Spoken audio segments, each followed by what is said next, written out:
Lift him up, November 10. Enrolled in the record books of heaven.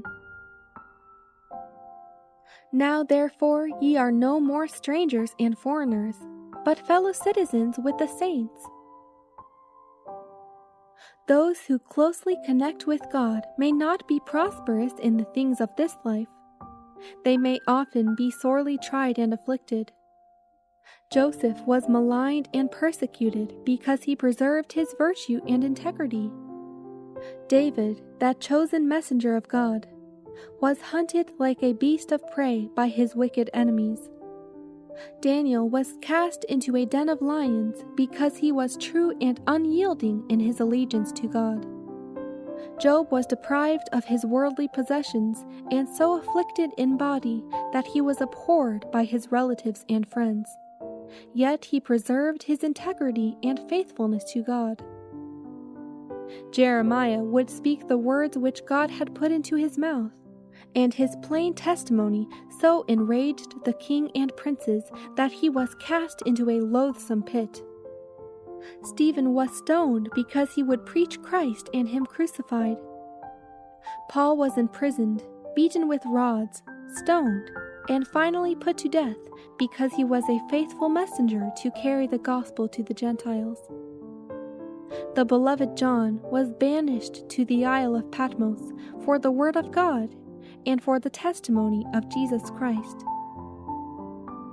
These examples of human steadfastness in the might of divine power are a witness to the world of the faithfulness of God's promises, of his abiding presence and sustaining grace.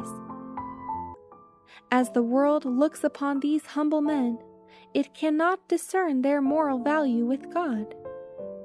It is a work of faith to calmly repose in God in the darkest hour, however severely tried and tempest-tossed, to feel that our Father is at the helm.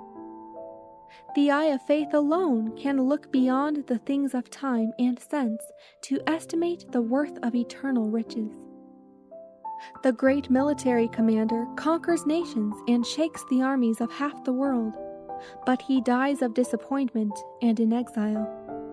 The philosopher who ranges through the universe, everywhere tracing the manifestations of God's power and delighting in their harmony, often fails to behold in these marvelous wonders the hand that formed them all. Man that is in honor and understandeth not is like the beasts that perish. No hope of glorious immortality lights up the future of the enemies of God. But those heroes of faith have the promise of an inheritance of greater value than any earthly riches, an inheritance that will satisfy the longings of the soul. They may be unknown and unacknowledged of the world, but they are enrolled as citizens in the record books of heaven. An exalted greatness, an enduring, eternal weight of glory, will be the final reward of those whom God has made heirs of all things.